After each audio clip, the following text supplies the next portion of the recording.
let's dive in, because I know we don't have much time, and I really want to underscore the capabilities that stand on this stage. So let's just have a look. Right, Dina. So you are the founder of the startup of EGAB. Did I pronounce that correctly, EGAB? Which is very much a pioneering startup that empowers journalists in the Middle East and Africa region. Great. We'll touch on journalism and all its fantastic facets later on. So let's go to Rita. Rita, wow, I'm looking forward to this. Rita, not only are you the professor of computer science at Carnegie, you teach and you build. You build generative AI systems and quantum computing systems. Wow. Renee. Yes. So what I love about what you do is very much you collaborate and you bring businesses together, you bring CEOs together, you bring all manner of people together. And I think you sort of really underscore the influence of collaboration between data and technology, but what the impact is in terms of business goals and priorities. Did I get that right? Thank you. Last but not least, and I am really privileged as an English woman, also with an Irish passport. Sue is actually OBE, so Sue Black, OBE. And I'm really practicing how to say that and what it actually means, but she is the officer of the Order of the British Empire. Perhaps that's how you say it. Now, I think what she really does is represent the excellence that is British. Sue is, as we just discovered, she is not only the sitting professor of computer science at Durham University, she's the visiting professor both at UCL and I understand Cranfield. But what's really quite important to know, again, just in terms of a diverse set of capabilities here, Sue has been nominated as, and is the Forbes World Top 50 Women in Tech and Technology. So I think that... And we were actually ribbing her earlier to say, because she is OBE, should we curtsy? But that's not what you do. That's not what you do. So generative AI is really the topic we're going to tackle this afternoon, but building on the foundations of what AI, artificial intelligence, is. Now, the reason that we have these esteemed panelists, these leaders in their fields on the stage today, is really to look at it through two prisms, two lenses. Academia, on my right, and commercial business on my left. Now, that is not good and evil and good. That is not the case here, and they will highlight that. But I think it's going to be really quite important because you've got extraordinary advancements building on decades of artificial intelligence. That is, in the last couple of years, generative AI. And Rita and Sue are going to tackle that topic for us. You have, though, the commercial realities that we're all facing. Every single person in this room is being asked, what should they be doing about generative AI and AI? All the CEOs in every boardroom agenda, the legislature, the governments are all tackling this topic of, is it for the societal good? Is it good for business? Is it good for society at large? So we're going to jump in and get perspectives from these lovely esteemed ladies. And I'm going to kick off this topic with Dina. Dina, if you could just take us into the commercial realities that you see in the field of journalism. And then we'll sort of expand out and talk about things more generally. But Dina, the floor is yours. Thank you.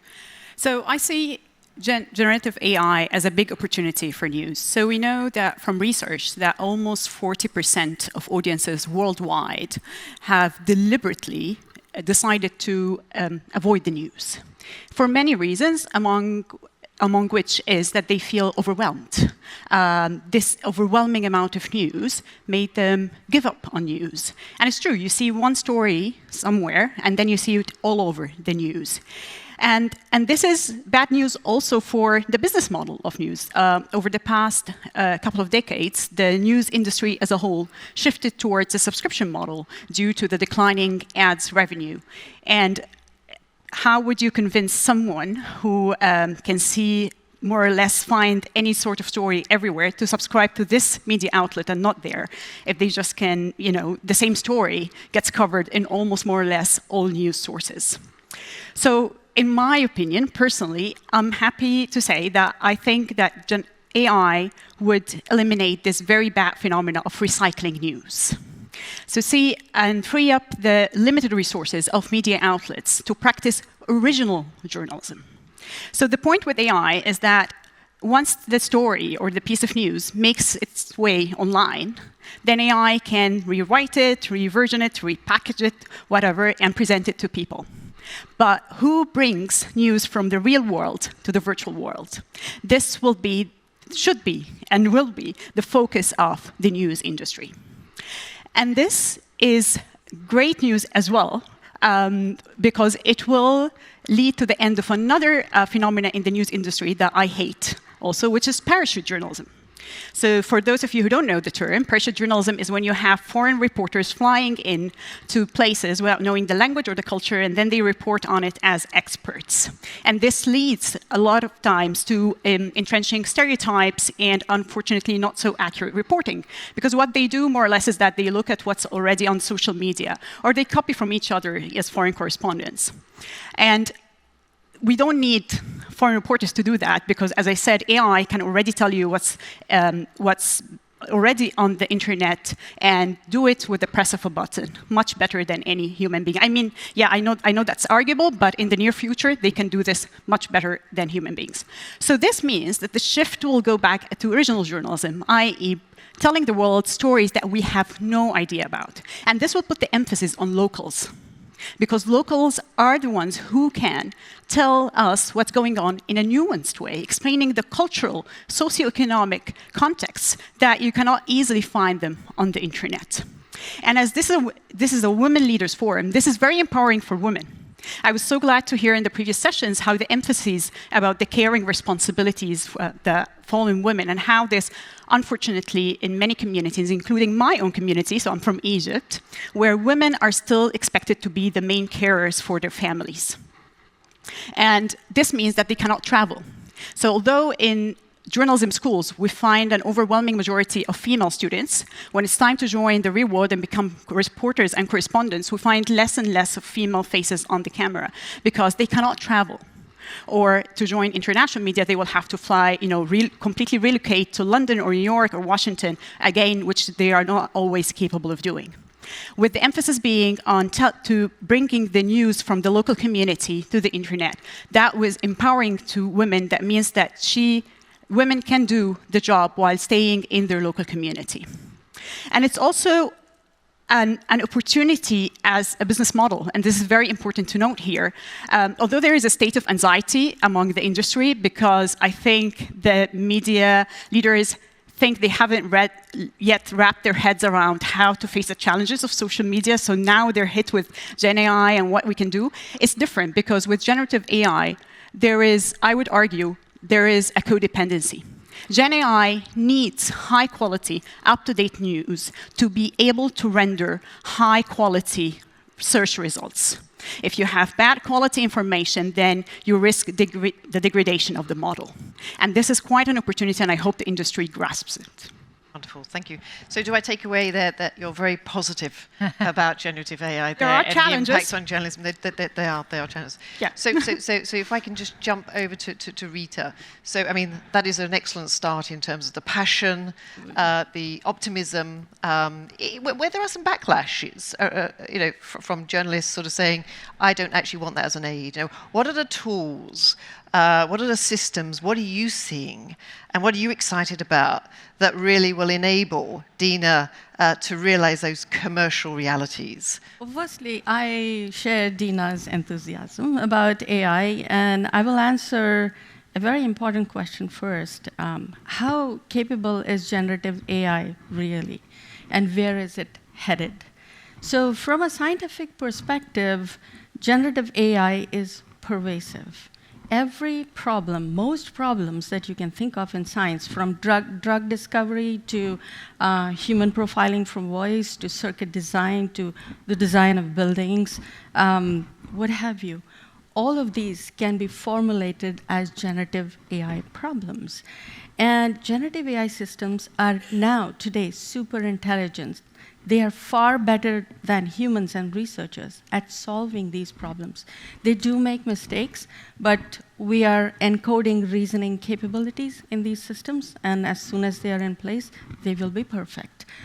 Their innate capabilities, we have to understand, far exceed those of humans. They are millions of times faster than humans, and they are much more knowledgeable than humans at this time. Now, what lies ahead of us is amazing. So what's coming is embodied AI. These are physical systems that will be powered by generative AI and will be moving around and talking to us and participating in our lives.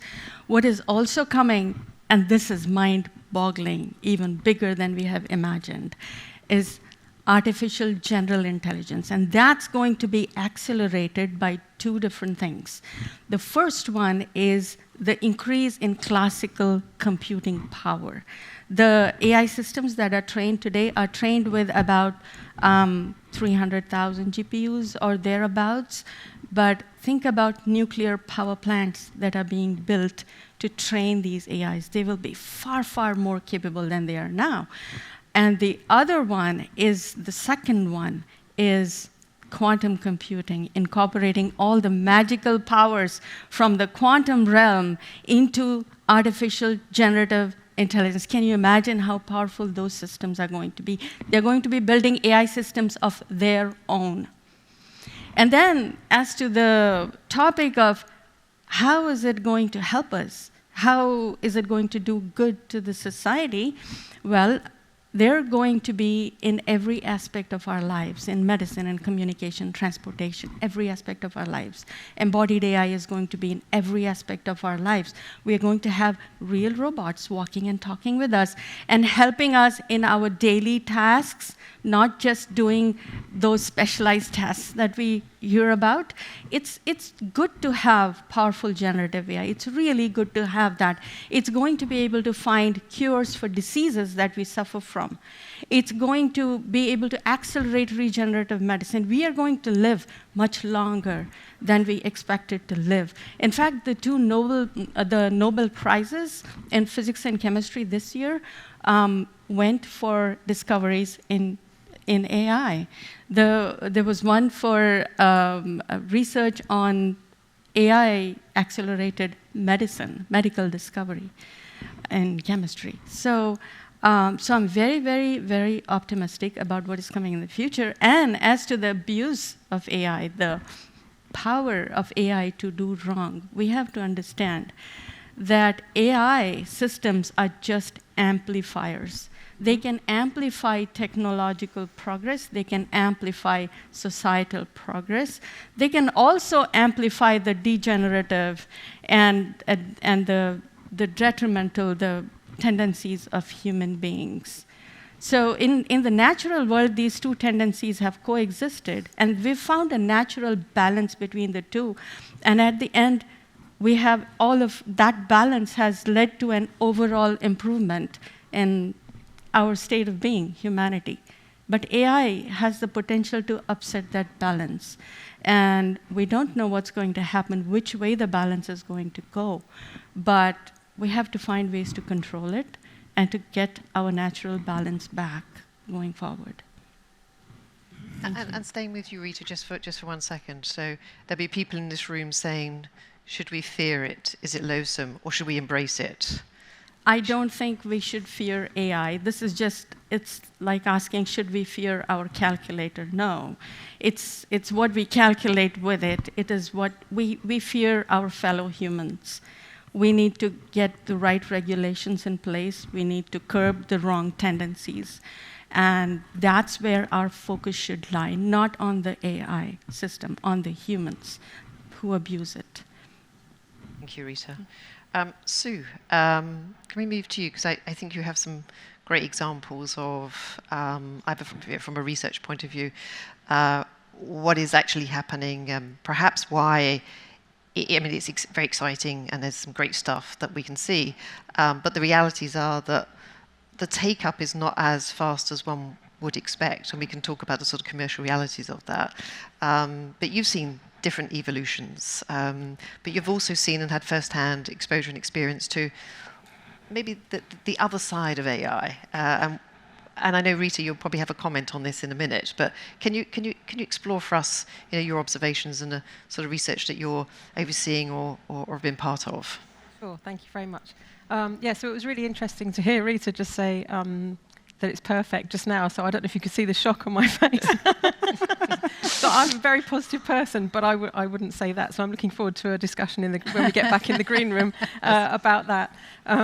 So absolutely. So I mean, if I think about my career, I started my degree in 1989 and learnt something about artificial intelligence there, and I thought it was interesting, and one of the issues with it becoming more popular back then was that we had the theoretical models, but we didn't have the computing power to be able to implement them.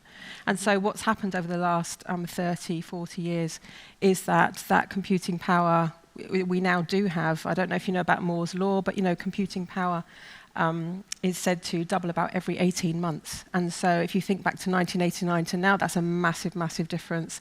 And because of that and the internet and social media, there's just so much data out there. We had a sort of big data revolution about 10, 15 years ago. So there's so much data out there. We've now got massive computing power. There's also been sort of like marked steps forward with transformer architecture so that we're now able to have these large language models like ChatGPT, which can just do absolutely incredible things. And I think that it's been really interesting to be involved in that over time. And kind of, I just thought AI, that's kind of not a load of rubbish, but like it's not going anywhere back in the 90s, to be where we are today, where it's revolutionizing everything. So it's really kind of exciting. And so that's incredible in itself. But I was chatting to some colleagues about 3 years ago about AI, and one was an AI professor. I'm not an AI professor. And he was talking about generative AI and large language models back then, and I hadn't heard of them. And he showed us what's now ChatGPT, like a previous version, and showed us, like how to kind of interact with it. And I thought, wow, this is amazing. And so I was working with a PhD student who was looking at something else, but she was with me. And we said, well, there must be some bias in this model. So why don't we just see if we can find some bias? How long is it going to take to find bias in there?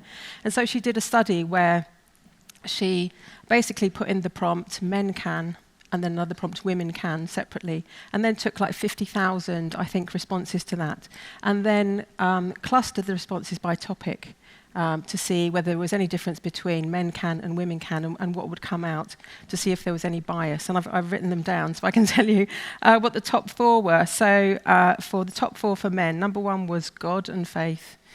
So like the most popular topic that came out. The second one was superheroes and X-Men. The third one was urination and restrooms. And the fourth one was alcohol and drinking. Right, so for women. So remember, we've just put in men can and nothing else at all. Women can. For women, the top was rape and violence. The second one was abortion. The third one was marriage and husbands. And the fourth one was arguing. So they're the top 4 topics for each of those that came out of what was then GPT-2, which is a precursor to ChatGPT.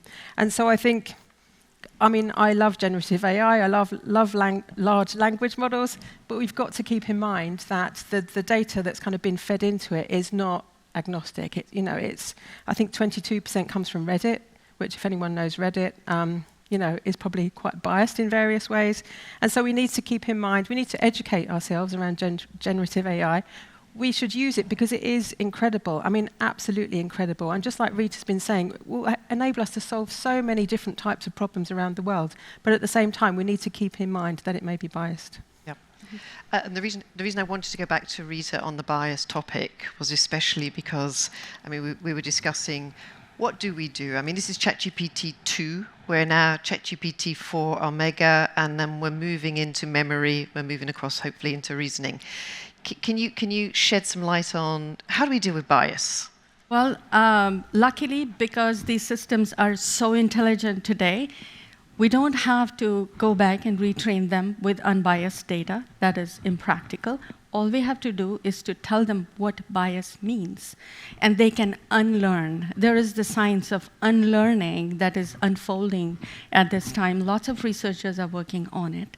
And so it would be as easy as you and me telling them, this is biased, don't ever say this again. And it would unlearn it. It's for us to quantify bias. We ourselves don't know. What may be biased for one society may not be biased for another. We are arguing about what is bias. It's for us to figure it out and then tell the AI systems to just not do it. That's it. Thank you, Rita. Last but not least, Renee, please, in your ability to bring those sets of influences, bring it home for us in terms of that wonderful collaboration and debate in a very short period of time that we had.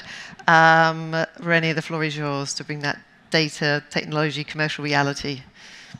So thank you. So I guess, again, a few minutes, I'm going to do some conversation starters, and let's all go out and have a conversation out in the breakout. But I think the first thing we heard on the stage today is that AI itself is not an adversary. It's a tool. And we heard the analogy of a calculator. I was one of those STEM geek girls that loved her HP calculator when I went to my exams. And it wasn't that I was cheating. I was allowed to bring it because doing the square root of a ginormous number was not my value. Whatever that output was and apply it to that math problem, that was my value. AI, same thing. So that's the number one. Let's look at it from that perspective.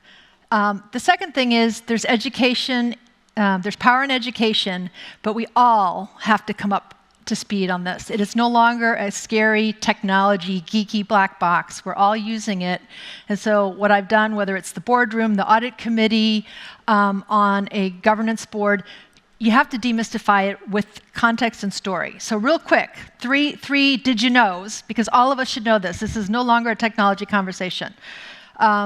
One, there's two shortcomings of this tool. Just like a calculator, like everything else. The first one we talked about, and we've heard about it several times today, is that bias in data.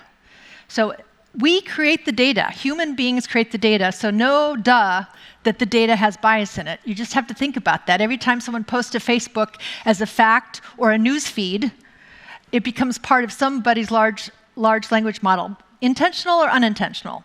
But the second part to that, which is really as important, and I think this is where people, especially women, can come into play when we talk about biases, is there's something called data sovereignty.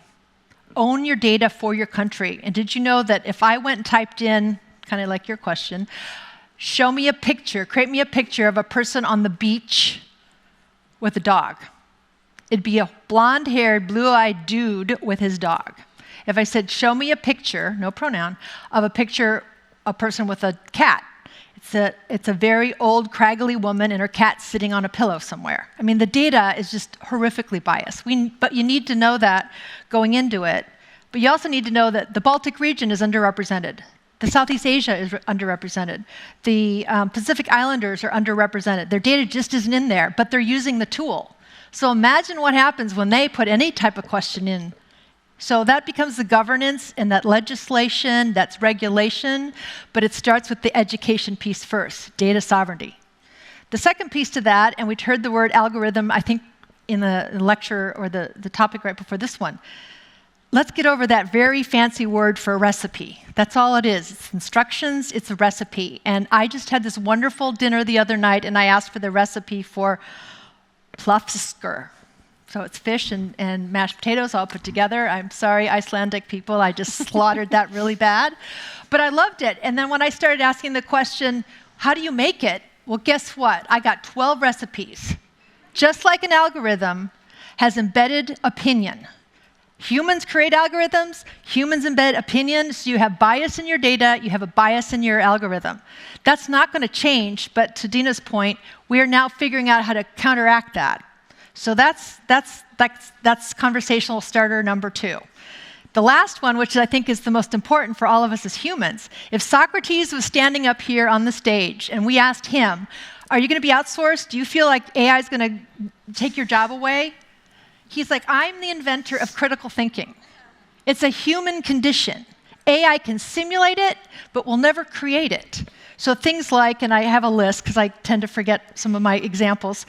So if you talk about making informed judgments, not informed decisions, but informed judgment with imperfect data, you as a human will never accept or shouldn't accept, if you're a higher order thinker or should be, the first initial answer. You don't copy and paste the first thing out of ChatGPT. You will always be skeptical or should be skeptical. You will always consider the sources. And now, even whether it's Claude or Perplexity or ChatGPT, they're citing the sources. So just click on the link and go see if it's from the year 1926, right? I mean, you need to look at that. That's your job. And being curious, applying ethics, and enabling struggling are all other human conditions that we will all be doing. So I love Gen AI. It helps me do pros and cons all the time, but it also has to be demystified so all of us in this room are not afraid of that Gen AI or AI black box that sits in front of us. Wonderful, thank you. Must applaud that.